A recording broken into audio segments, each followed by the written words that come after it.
Good evening, I'm Jason Simpson. And I'm Heather Klein. Here's what's coming up next on Panthervision.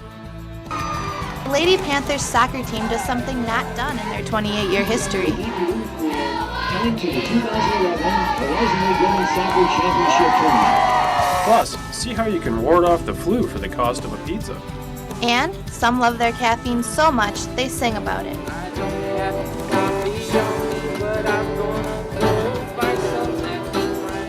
We'll take you where you can get your fix right on campus.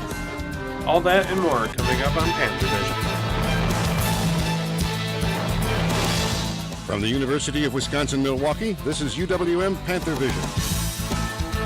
A weekly newscast reported, written, and produced by students in the Department of Journalism and Mass Communication.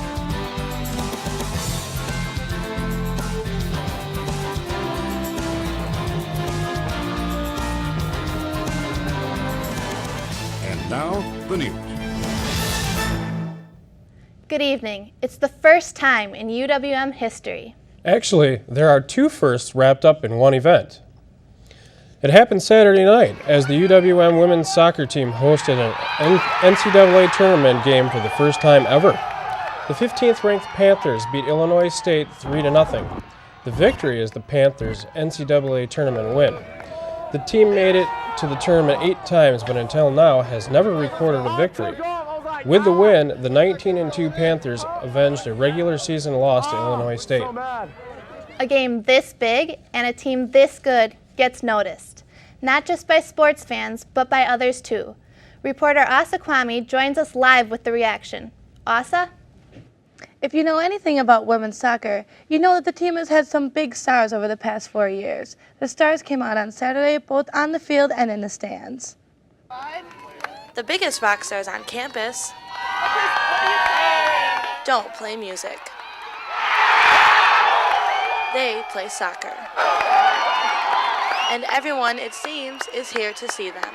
You're running right away, man. I want to see you run. Including the Chancellor First my PT in the second half. and the men's basketball team. It's that kind of historic game. The first NCAA tournament game at Engelman Stadium in UW-M history. No one would miss it, not even the guy with the flag. Oh, go, Fogsy!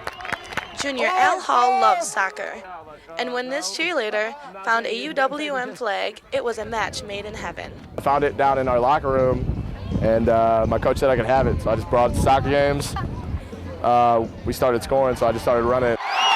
And run he does, 3 times in this victory. Come on, Hagen! With Al around, scoring a goal means more than just putting points on the scoreboard. It's a chance for him to shine. I love soccer. I was born in England, and I was raised in Manchester, so soccer is a big deal. Ole! Ole! Athletic director Rick, he likes it, so I keep doing it. And the girls love it. I get good support from the girls doing it, so if they're happy, I'm happy. Everybody's happy tonight. The victory is big for the girls and UW-M as well. This is so exciting. We've been waiting for 4 years for this, so we finally got one. Anything we can do to build a better sense of community and pride in our campus, it's very important. As you know, we're changing a lot of the campus, being more traditional, and things like this really help us in making that effort. For us to get this win, really, put our program into the next level.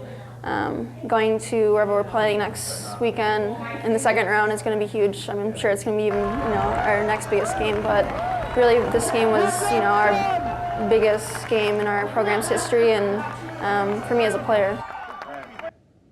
The Panthers now head to Durham, North Carolina for the second round. They'll play Ohio State on Friday at Duke University. Back to you, John and Heather. Thanks, Asa. NCAA fever begins with the suspense of who your opponent will be. Panthervision's Hadiza Hassan takes us to the selection show party. Monday afternoon in the UW-M Pavilion,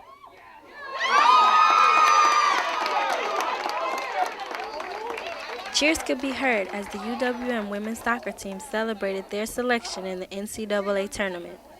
So I'm happy. I'm really happy. But the Lady Panthers won't be facing an unfamiliar opponent. Illinois State, we got picked to play them in the first round. I I'm pretty excited. We didn't do too well against them the first time we played them, so revenge is always key. Coach Moynihan says that their loss has made them that much stronger, bringing them a 5-1 victory on Sunday against Wright State. You know, there's been a bit of a fire in these girls because this senior class has been to the NCAA tournament all 4 years that they've been here, which is pretty remarkable in itself. But they don't want to settle for that. Out of all the girls, one stands out above the rest. League Player of the Year, Sarah Hagan. They're outstanding to watch, a lot of fun. Sarah Hagan's really a special player. The field may be empty now, but for the first time, UWM's women's soccer team will be hosting the NCAA tournament right here at Engelman Stadium. Even the Chancellor says he wouldn't miss it for the world.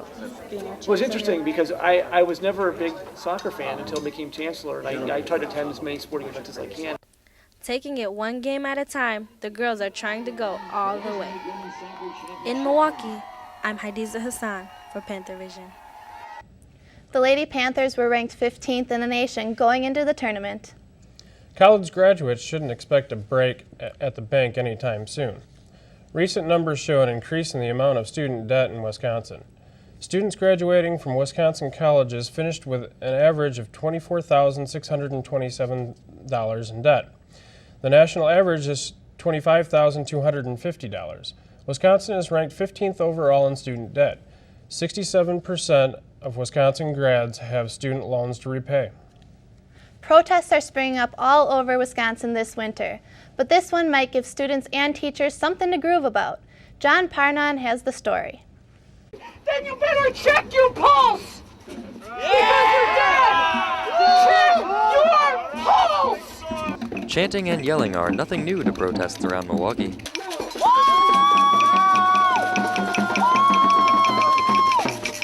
But the Milwaukee Graduate Assistants Association is marching to a different beat. Even the snow on Spates Plaza isn't melting the Milwaukee Molotov Marchers' mood. Now we're saving all our loving for our community! Milwaukee Molotov Marchers have been playing music at protests since February, and today is no exception. MGAA is hosting the Death of Education Funeral March to increase awareness about disproportionate cuts to UWM in the state budget. Public institutions have a life and a death of their own, that they can be killed through aggressive actions at the legislation level. Abbott is trying to get people to march to a different tune all over campus. I like being part of contributing music to that because I think that creates a different dynamic than just marching and shouting, but you know, that we create a kind of a somber atmosphere and a celebrative atmosphere too. Even the sounds of silence have a message as the march returns to Spates Plaza. In Milwaukee, for Panthervision, I'm John Parnon. MGAA returned to campus around 12:30 without a single arrest or citation, and the Milwaukee Molotov Marchers say there are plenty more reasons to keep playing. MATC students can use their student IDs to vote, at least for now. The Government Accountability Board has reversed an earlier decision that technical college IDs couldn't be used under the new state law, requiring photo ID for voting. But that might not be the end of it. Two key Republican lawmakers say the committee they oversee will likely meet soon to consider reversing the Accountability Board's decision. Students at the four-year state universities are allowed to use their student IDs to vote. The collapse of an Oak Creek bluff is leaving some unanswered questions. Panthervision's Jordan Johansson has the story. Damage control is still underway as the Oak Creek bluff collapse investigation carries on. The bluff, located right outside of the We Energies power plant, collapsed last Monday, October 31st. Right on the other side of the power plant is where the bluff collapsed, and when the bluff collapsed, a lot of construction debris, coal ash, and soil slipped into the lake, along with construction containers, a pickup truck, and dredging vehicles.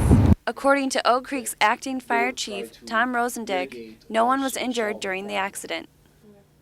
One good report we got, and we actually did 3 times when we did accountability, was that everybody was accounted for. Although there were no injuries reported, the Oak Creek Fire Department was on the scene immediately. Our call originally was as a car in the lake. Still, almost a week and a half after the incident occurred, the cause of the collapse is still unknown. This is the area in question that where it took place. And early on, and to me this is an unusual picture, is that you can still see the water and the force of that water pushing all the debris into the lake and along the bottom of the hill. Since this happened on We Energy's property, that they're called a responsible party. In Milwaukee, I'm Jordan Johansson for Panthervision. The Sierra Club says it intends to sue We Energies for the flood of toxic coal ash into Lake Michigan. Wisconsin is implementing a new way to evaluate teachers and principals. 50% of middle school and high school evaluations will now be based on student performance. The measure is designed to help the state receive a waiver from the No Child Left Behind Act. In the past, many school districts evaluated teacher performance and student performance separately. The Early Childhood program at MATC provides students with more than a degree. Kyle Roloff has more in tonight's MATC report. The Milwaukee Area Technical College is now accredited by the National Association for the Education of Young Children. This is the largest association of its kind in the United States and in fact in the world. When they accredit somebody, what that really means is it's a mark of quality. So for a program to get accredited and for ours to be the first in Wisconsin and right now the only one is kind of a big deal. It indicates that we take a lot of effort with what we do and we try to do a really good job, and they've recognized that. Now, one of the other things that it matters towards is the fact that our mission includes raising the quality of early childhood education in the Milwaukee community. And to do that, what we do is we train the teachers that work in a lot of our child care centers. This has really taken a huge leap forward recently because the state of Wisconsin has decided to basically give a star rating of 1 to 5 stars to just about every child care center in the state of Wisconsin. And this will affect how much money those centers can get back for those families that need special aid. And that's a huge number of families in Wisconsin. We're talking about $300 to $400 million per year spent to provide aid to these families so that the parents could work. Well, the key indicator of quality is staff training. Reporting for Panthervision, I'm Kyle Roloff. Coming up, we'll tell you how to fight the flu. And Chris Nelson will tell us if the sun will return this week.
Thanks for watching UWM Panthervision, judged Best Student Newscast by the Northwest Broadcast News Association. Panthervision is produced by students in the Department of Journalism and Mass Communication in association with Milwaukee Area Technical College.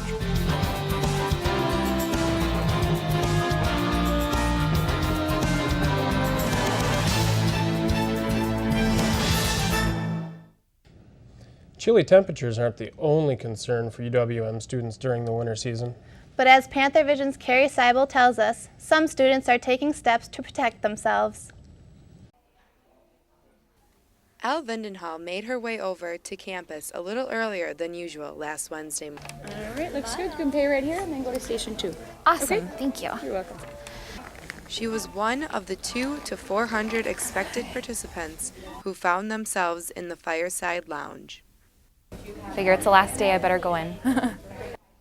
With the cold weather and the sniffles on the way, UWM offered students the flu shot for the same price as a pizza.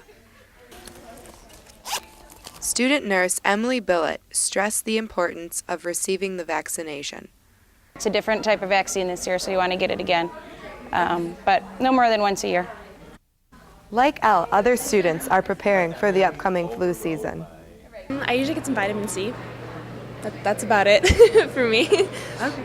Yeah, I mean, taking all your regular vitamins, whatever you need to keep your immune system up. Like that. But for those who just simply could not make it, I'm not. I'm scared of needles. I'm terrified of needles. Elle and Emily suggest A lot of hand washing, carrying around some antibacterial gel.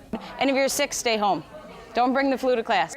Sure. the flu vaccine lasts about a year and is available all winter long. In the Union, I'm Carrie Seibel for Panthervision. Chris Nelson from Atmospheric Science Program is here now with the weather. Well, Chris, can you tell us if any snow is on the way? I don't think any snow, actually. We had a really good day yesterday. 66 was the high at the airport here in Milwaukee. Chicago actually got up to 70, so the snow might be on hold, but is that nice weather going to stick around? Let's take a look here at our weather headlines for the week. Mild to start for today, even into tomorrow morning, but things are going to change as we head on into Tuesday and Wednesday. Windy conditions are expected on Wednesday, and really a chilly end of the week by Thursday and for Friday. So currently right now, we have 43 degrees for a temperature, cloudy outside. Those winds, 6 miles per hour out of the south, helping to bring a little bit more warmer air as well as some moisture there. Precipitation chance not very good here. For today, 57 will be our high temperature with clouds. That'll eventually be breaking off by midday. We could see some sunshine out of it as well here. So lows from last night, you can take a look here. 30s and even a 40-degree mark in Madison, 39 Milwaukee, 36 Oshkosh, 37 Green Bay. Up to the north, we did see a little bit cooler as clouds kind of began to break up a little bit here. So 32 Rhinelander, 33 in Eau Claire. So if you're traveling across the Badger State today, the only real problem area will be just a little bit of a shower activity going around. If we had a radar up, you could probably see it. But nothing significant, not a lot of moisture yet. 57 degrees for a high in Milwaukee, 55 in Madison. So our forecast for today, we mentioned that 57 degrees will be our high temperature, some clouds as well as some showers out there. Tonight, 39 will be our low under clear skies, west winds from 5 to 10 miles per hour. And then for tomorrow, we can see mostly sunny skies. Watch out for those winds. It's when that cold front will be pushing across the area. 57 will be our high temperature, but those temperatures will definitely be dropping. And then for Wednesday, much, much cooler, 40 degrees, windy. Some of those gusts on Wednesday could exceed 40 miles per hour. Low temperatures, as you can see, really dropping down to 26 degrees. And then our Panther predictor 5-day forecast, 26, as I mentioned, for a low on Wednesday. Thursday and Friday, high pressure does settle in, mostly sunny skies, but cool. Friday, we have a warm front approaching the area, 51 degrees Saturday and Sunday, 52 and 57 with, some rain, of course. If you are a deer hunter, unfortunately, it does not look good. Rain, possibly some snow as well, but that's going to be to the north. Well, with rain and snow, I can't complain considering it is the middle of December. Exactly. Thanks, Chris. Yep. Milwaukee Public Schools are kicking off new ways to ensure grade school students eventually go to college. A new $30 million grant aims to help more than 2,700 students over the next 7 years. The grant will provide greater access toward a number of programs, including tutoring, career exploration, and scholarships. The grant is part of a federal program called Gear Up.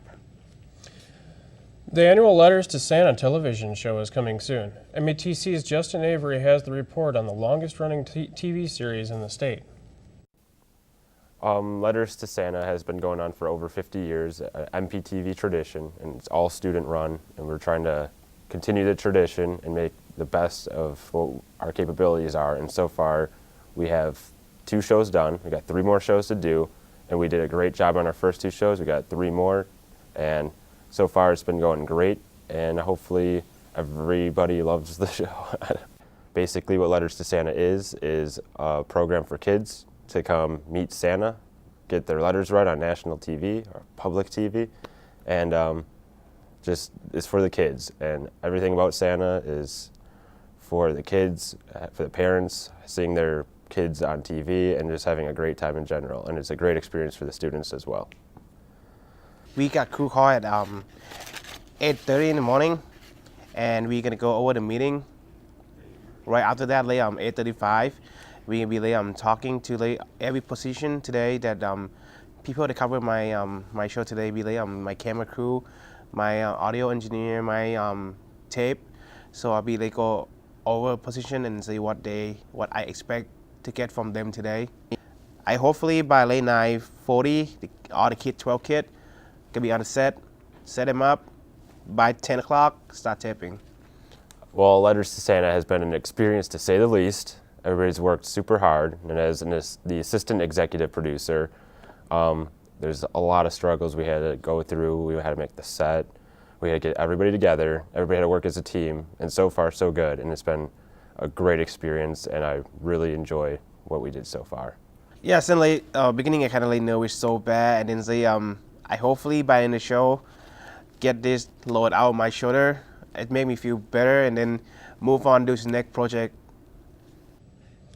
Coming up, the women's soccer team was not the only team with a big game this weekend. Plus, coffee on campus so good you can sing to it. All that and more coming up.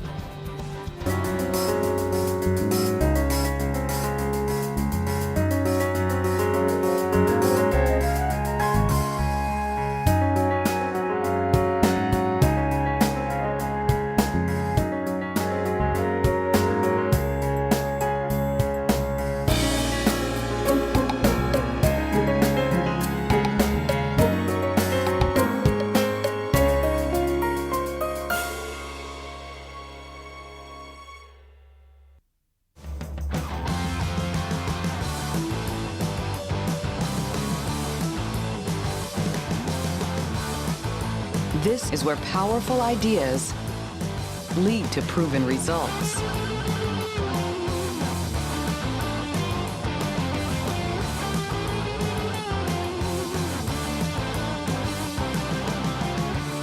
This is where you belong.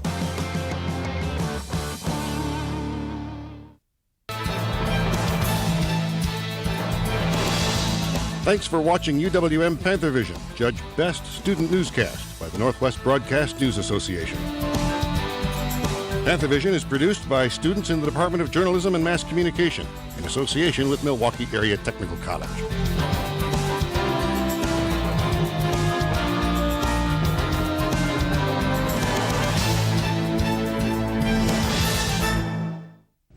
Revisiting our lead story tonight, the Lady Panthers won in the NCAA tournament. Asakwami rejoins us with that and more Panther action. Before the game, Coach Mike Moynihan said it was time to quit talking about an NCAA tournament victory and start doing. And the team did just that. The Panthers got on board quickly with a goal in the 4th minute from senior Sarah Hagan, her 25th goal of the season. Hagan added an assist to sophomore forward Chrissy Dory in the 74th minute. Then senior midfielder Kiara Thompson hit a left-footed shot from 16 yards in the 85th minute, making the score 3-0. All that was left was the celebrating. Come on, no. Build your stuff!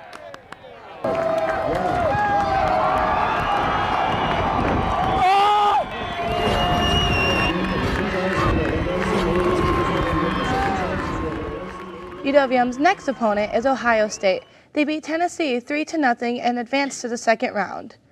The Marquette women's soccer team is also headed to the second round of the tournament. They beat Toledo 1-0 at home on Saturday. Marquette will play Penn State this Friday. UWM women's volleyball team will host the Horizon League tournament this weekend. The Lady Panthers wrapped up their season winning 2 games. They won 3-1 against UIC and Valparaiso.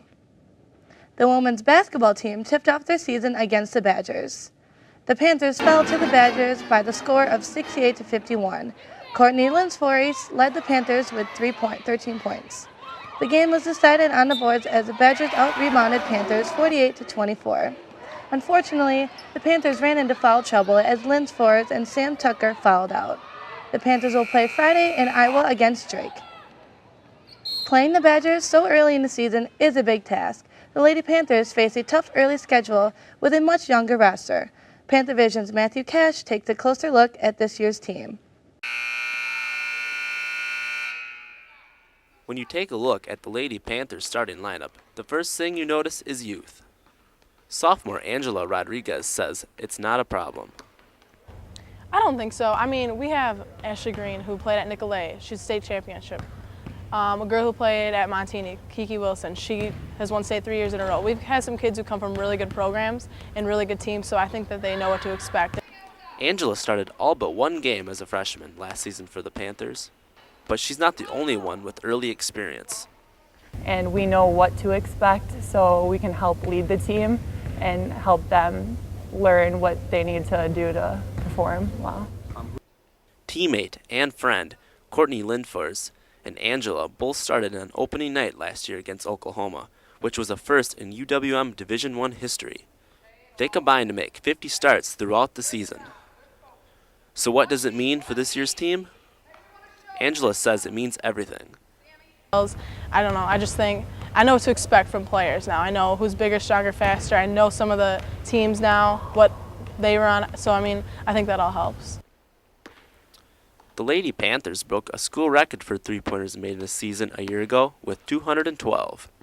Head coach Sandy Botham expects much of the same this season.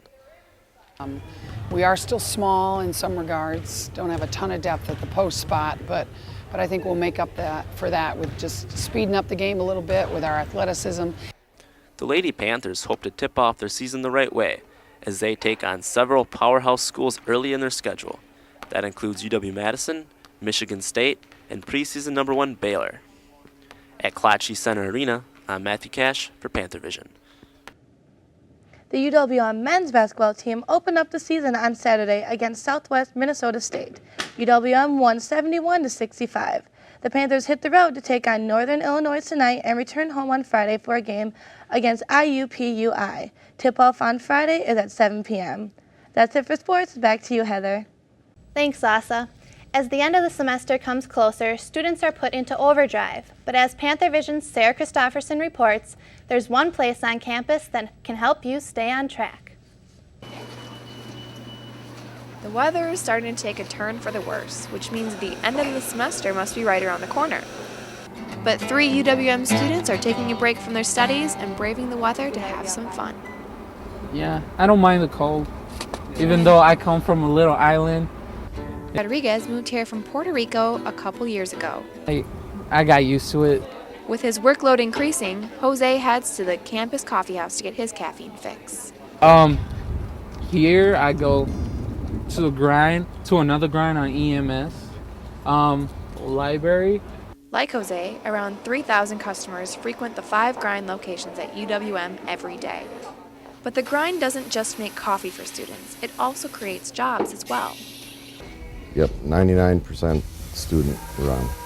September's Employee of the Month, Erica Drawley, really enjoys working at the grind. I love serving people coffee. Especially since she gets free coffee while she works. So we get free drip coffee and then 1 specialty drink. But Erica isn't the only one who enjoys the grind's coffee. This cup of coffee is your own. It's the best part of the day. With the grind being only an on-campus coffee stop, Chad Bopple always tries to keep the students in mind. Well, we try to, raise our prices as infrequently as possible. The grind also gives a 15-cent discount if you bring your own cup and stays open late during finals week. So even though homework loads are increasing, Jose and his friends took a break to express how much they love coffee. I don't have coffee on me, but I'm gonna go buy some at the grind. In Milwaukee, I'm Sarah Christofferson for Panthervision. The grind offers choices of coffee for non-coffee drinkers as well, including several organic teas, soy drinks, and smoothies. That's it for our report tonight. Thanks for joining us. You can watch UWM Panthervision on Time Warner's Wisconsin On Demand channel 411. You can also see us on Time Warner channel 13 and channel 14, and at AT&T UVerse channel 99 at 5 o'clock on Wednesdays and Fridays. Thanks again for watching, and we'll see you next week.